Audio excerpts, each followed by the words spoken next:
सुल्तान, ये रोटी तुम्हें ध्यान से ले जानी है।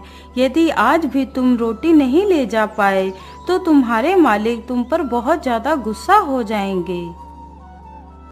सुल्तान खाने की पोटली को मुंह में दबाकर खेतों की तरफ चल पड़ता है। सुल्तान एक बहुत ही वफादार कुत्ता था, लेकिन अब वह बूढ़ा हो चुका था, जिसकी वजह से अब वह किसी भी जानवर से लड़ नहीं सकता था। जरा रुकिए बरखुरदार, छिप छिप कर कहाँ चले जा रहे हो? जरा पीछे मुड़कर भी तो देख लो, कुछ हमारा भी सेवा सत्कार कर दो। अरे भाई, मुझे तो लगता है ये आज फिर से कुछ स्वादिष्ट भोजन लेकर जा रहा है। अरे जैकी, तुम जल्दी से जाओ और इस बुढ़े कुत्ते से इसकी पोटली को छीन कर ले आओ। अरे भाई, तुम मेरी मजबूरी का फायदा मत उठाओ, मेरी पोटली को मत छीनो। यदि आज तुमने मेरी पोटली को छीन लिया तो मेरा मालिक बहुत ज्यादा गुस्सा करेगा, वो मुझे अपने घर से बाहर निकाल देगा। तुम मुझ पर रहम करो भाई, मुझे जाने दो। अरे रे रे रे, तुम तो कितने मासूम हो बुढ़े कुत्ते, तुम्हें तो प्रार्थना करना भी नहीं आता। यदि हम तुम्हें ऐसे ही जाने देंगे तो हम क्या खाएंगे? आप लोग तो खुद शिकार करके अपना पेट भर सकते हैं, ये खाना किसी दूसरे का है, इसे मत छीनो। तो चुपचाप इस पोटली को यहाँ पर रखकर चला जा, नहीं तो हम तुझे मार मार कर अधमरा कर देंगे। इतना कहकर तीनों सियार गुस्से में सुल्तान की तरफ बढ़ते हैं और सुल्तान के ऊपर टूट पड़ते हैं। फिर उसके खाने की पोटली को छीन लेते हैं और वहाँ से चले जाते हैं। बेचारा सुल्तान घायल हो जाता है। जैसे तैसे बेचारा उठता है। हे भगवान, आज फिर से उन दुष्ट सियारों ने मेरा भोजन छीन लिया। अब मैं क्या करूं? यदि मैं फिर से बिना भोजन लिए मालिक के पास गया तो पता नहीं मेरा क्या होगा, लेकिन और कहीं मैं जा भी नहीं सकता, मुझे मालिक के पास ही चलना होगा। इतना सोचकर सुल्तान घायल अवस्था में ही अपने मालिक के पास पहुंच जाता है। कुत्ते की हालत को देखकर सेठ समझ जाता है कि आज फिर सुल्तान ने उसका खाना खो दिया है। अरे दुष्ट, क्या तू आज फिर से अपना खाना दूसरे को खिलाकर आया है? तुझसे एक कार्य भी ढंग से नहीं हो पा रहा है। तू तो कितना मक्कार है। चल निकल जा यहाँ से, मैं तुझे और ज्यादा दिन तक हराम का भोजन नहीं खिला सकता। इतना सुनकर कुत्ते की आंखों में आंसू आ जाते हैं, लेकिन बेचारा बूढ़ा सुल्तान कर भी क्या सकता था। वह चुपचाप वहाँ से जंगल की ओर चला जाता है।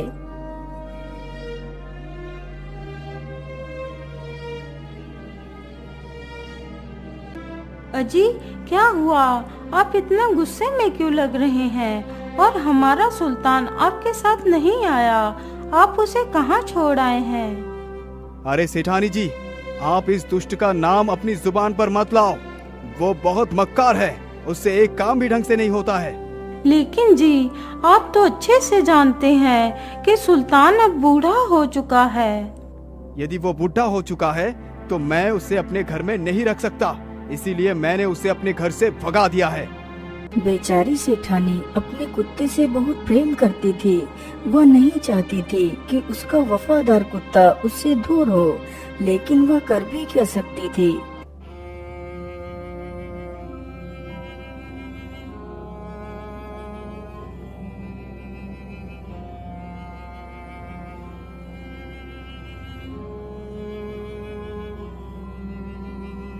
बेचारी सेठानी रात भर उस सुल्तान के बारे में ही सोचती रहती है। मैं ऐसा करती हूँ, कल सुबह ही सुल्तान को ढूंढने के लिए जाती हूँ।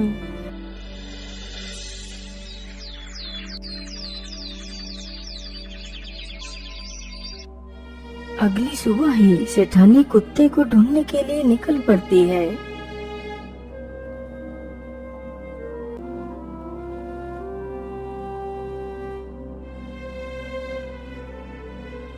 हे भगवान, पता नहीं मेरा सुल्तान कहाँ चला गया। तभी सेठानी की नजर एक पेड़ पर पड़ती है। उसी पेड़ के नीचे सुल्तान बैठकर रो रहा था।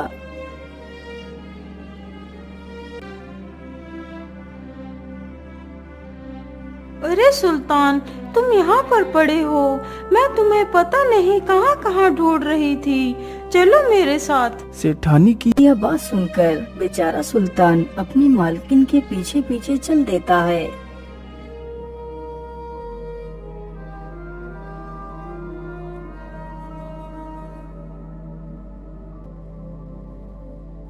अरे दुष्ट, तू फिर से आ गया। मैंने तुझे घर से भगा दिया था, तू फिर आ गया। मैं तुझे जिंदा नहीं छोड़ूंगा। रुक जाइए सेठ जी, सुल्तान को मैं लेकर आई हूँ। आप उसे घर से नहीं भगा सकते। अरे भाग्यवान, तुम एक साधारण कुत्ते के लिए मुझसे बहस कर रही हो। अजी, मैं कुछ नहीं जानती। सुल्तान हमारे साथ ही रहेगा। अच्छा ठीक है भाग्यवान, तुम चिंता ना करो, मैं इसे कुछ भी नहीं करूँगा। अच्छा सुनो भाग्यवान, तुम जरा हमारे लिए कुछ मीठा ले आओ। ठीक है जी, मैं अभी लाती हूँ।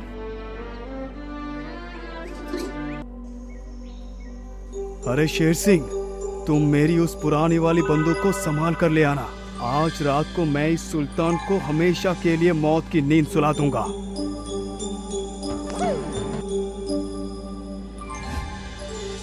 हे भगवान, मैंने पूरी जीवन अपने मालिक की सेवा पूरी वफादारी से की है। क्या मेरा बूढ़ा होना ही मेरा गुनाह है? हे प्रभु, अब मैं क्या करूं?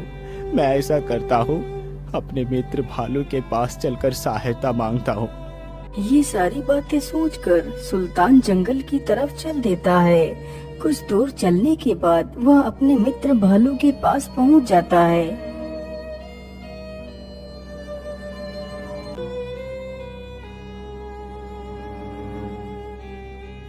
अरे मित्र, क्या बात है? तुम इतने दुखी क्यों दिखाई पड़ रहे हो? मित्र, मैं तुम्हें क्या बताऊं, मैं बड़ी ही दुविधा में हूँ। फिर सुल्तान अपनी सारी कहानी उस भालू को सुनाता है। अरे भाई, तुम्हारा मालिक इतना निर्दयी कैसे हो सकता है? तुमने अपनी सारी जिंदगी अपनी मालिक के नाम कर दी, लेकिन तुम्हारे बुढ़ापे में उसने तुम्हें ही मारने तक की धमकी दे डाली। वाकई इंसान तो कितना निर्दयी होता है। मित्र, अब तो मेरा मालिक मुझे मार ही देगा। इसीलिए मित्र, मैं अंतिम बार फिर से वही शहद खाना चाहता हूँ जो तुमने मुझे पहली बार खिलाया था। अरे नहीं मित्र, तुम ये कैसी बात कर रहे हो? मैं तुम्हें शहद भी खिलाऊंगा मित्र, और तुम्हारी सहायता भी करूंगा। जैसा मैं कहता हूँ तुम वैसा ही करो। फिर भालू अपनी योजना उस कुत्ते के कान में बताता है। अच्छा ठीक है भाई, अब मैं चलता हूँ। इतना कहकर कुत्ता वहाँ से चला जाता है।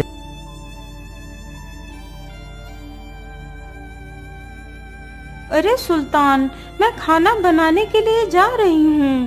तुम वीर का ख्याल रखना। इतना बोलकर सेठानी घर के अंदर चली जाती है। सुल्तान वहीं पर बैठा रहता है। उसके सामने ही उसका सेठ बैठा था तथा उसी के पास सेठ का बच्चा भी लेटा था। ओहो, कितना समय हो गया है, लेकिन अभी भी शेर सिंह बंदूक को लेकर क्यों नहीं आया? सेठ कितना सोच ही रहा था कि तभी वहाँ पर सुल्तान का मित्र भालू आ जाता है। अरे अरे रे रे, बाबा भालू, मेरा डंडा कहाँ गया? सेठ डर के मारे वहाँ से भाग खड़ा होता है और दूर एक पेड़ के पीछे जाकर छिप जाता है।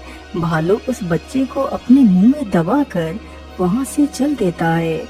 तभी सुल्तान भालू के ऊपर भागने लगता है, तो वह भालू जानबूझकर कुत्ते से डरने का नाटक करता है। तभी सेठानी भी बाहर आ जाती है। मत, मेरे बच्चे को बचा लो सुल्तान, नहीं तो मैं भी मर जाऊंगी। सुल्तान भालू के ऊपर भौंकता रहता है, तो भालू उस बच्चे को वहीं पर छोड़कर वहाँ से भाग जाता है। सेठानी तुरंत ही अपने बच्चे को उठाकर अपने सीने से लगा लेती है। तभी वह सेठ भी वहाँ पर आ जाता है। यह दृश्य देखकर तो सेठ की आंखें फटी की फटी रह जाती हैं। मालिक, ये लीजिए, मैं बंदूक लेकर आ गया। अरे नहीं नहीं शेर सिंह, अब मुझे इस बंदूक की आवश्यकता नहीं। आज मैं एक बहुत बड़ा पाप करने से बच गया, जिसने मेरी रखवाली पूरी जीवन भर की। आज वो बूढ़ा हो गया तो मैं उसे मारना चाहता था। हे प्रभु, तूने मेरे हाथों से ये पाप होने से रोक लिया। सुल्तान, मुझे माफ कर दे। मैंने तुम्हारे ऊपर बहुत जुल्म किया था।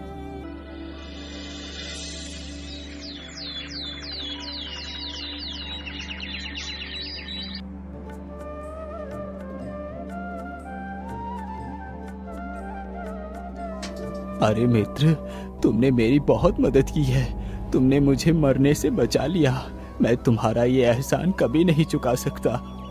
अरे मित्र, तुम कैसी बात कर रहे हो? मैंने तो अपना फर्ज निभाया है। सच्चा मित्र वही होता है जो मुसीबत के वक्त काम आए। अच्छा मित्र, अब मैं चलता हूँ, मुझे देर हो रही है। इतना कहकर सुल्तान वहाँ से वापस चला जाता है। उस दिन से सेठ कहीं भी जाता था तो साथ में सुल्तान को भी जरूर ले जाता था।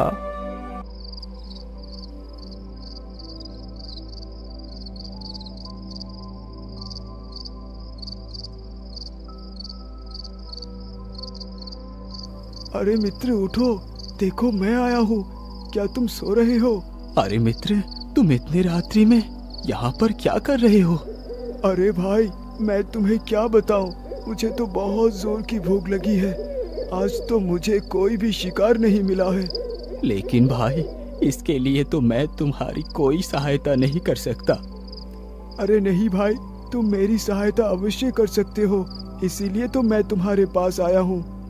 बोलो मित्र, मैं तुम्हारी सहायता कैसे कर सकता हूँ? मित्र, तुम्हारे सेठ के पास तो काफी सारी बकरियां हैं। मैं उन्हीं में से एक बकरी को ले जाता हूँ। नहीं मित्र, तुम मेरे मालिक की बकरियां उठाकर नहीं ले जा सकते। यदि तुमने ऐसा किया तो मेरा मालिक मुझे छोड़ेगा नहीं। तुम चिंता ना करो, तुम्हारे मालिक को कुछ भी नहीं पता चलेगा। इतना कहकर भालू चुपके से जाता है और सेठ की एक बकरी उठाकर ले जाता है।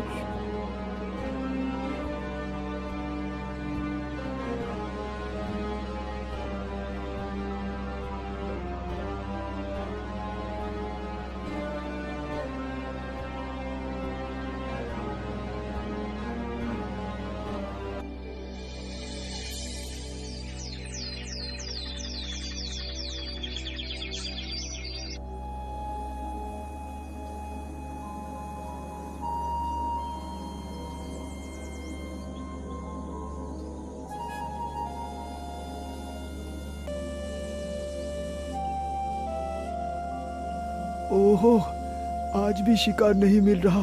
क्या करूं? शिकार नहीं मिला तो खाऊंगा क्या? मैं तो बेकार में ही इतनी मेहनत कर रहा हूं। चलो अपने मित्र के पास ही चलता हूं। अरे मित्र, आंखें खोलो, मेरी सहायता करो। अरे क्या हुआ मित्र, तुम क्या सहायता चाहते हो? अब तुम्हें क्या हुआ? अरे भाई, आज फिर से मुझे कोई शिकार नहीं मिला है। कृपा कर मुझे एक बकरी ले जाने दो। लेकिन मित्र, मैं लेकिन कुछ नहीं मित्र, मुझे मना मत करो, मुझे जाने दो। इतना कहकर भालू फिर से जाता है और एक बकरी को उठाकर ले जाता है। बकरियां खा खा कर तो भालू की शिकार करने की इच्छा ही खत्म हो गई थी। अब तो उसे बिना मेहनत के ही शिकार मिल रहा था। वह रोज रोज कोई नया बहाना बनाकर जाता और बकरी को उठाकर ले जाता।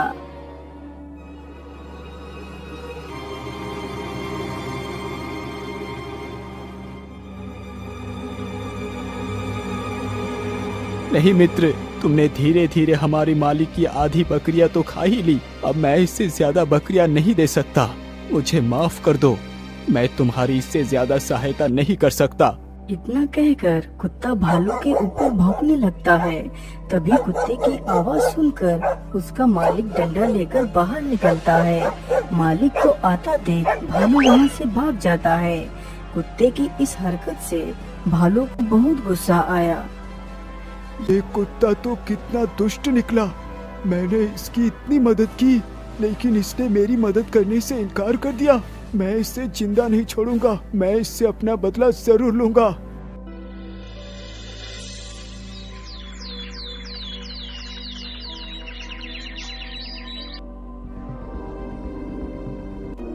अगली सुबह ही वह भालू अपने दूसरे मित्र भालू के पास जाता है।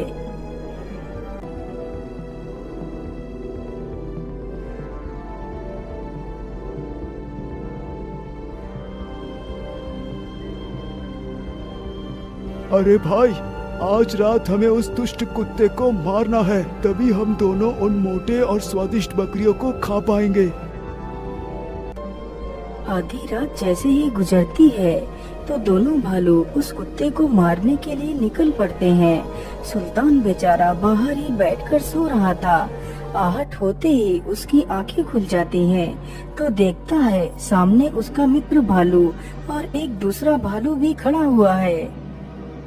अरे मित्र, तुम इतनी रात्रि में यहाँ क्या कर रही हो? अरे दुष्ट कुत्ते, मैं यहाँ पर तेरी मालिक की बकरियां चुराने के लिए आया हूँ। नहीं मित्र, तुम मेरे जीते जी मेरे मालिक की एक बकरी भी नहीं ले जा सकते। अरे मैंने कब कहा कि मैं तुम्हारे जीते जी बकरियों को चुरा कर ले जाऊंगा? मैं तो तुझे मार कर तेरी बकरियां चुरा कर ले जाऊंगा। इतना कहते ही दोनों भालू कुत्ते के ऊपर टूट पड़ते हैं और उसे घायल कर मौत की नींद सुला देते हैं। इस प्रकार बेचारा सुल्तान उन दोनों भालुओं के हाथों मारा जाता है।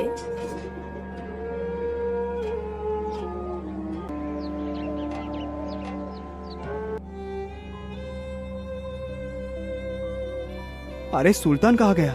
रात में तो सुल्तान यहीं पर सोया हुआ था। अरे सुल्तान तो पेड़ के नीचे पड़ा है।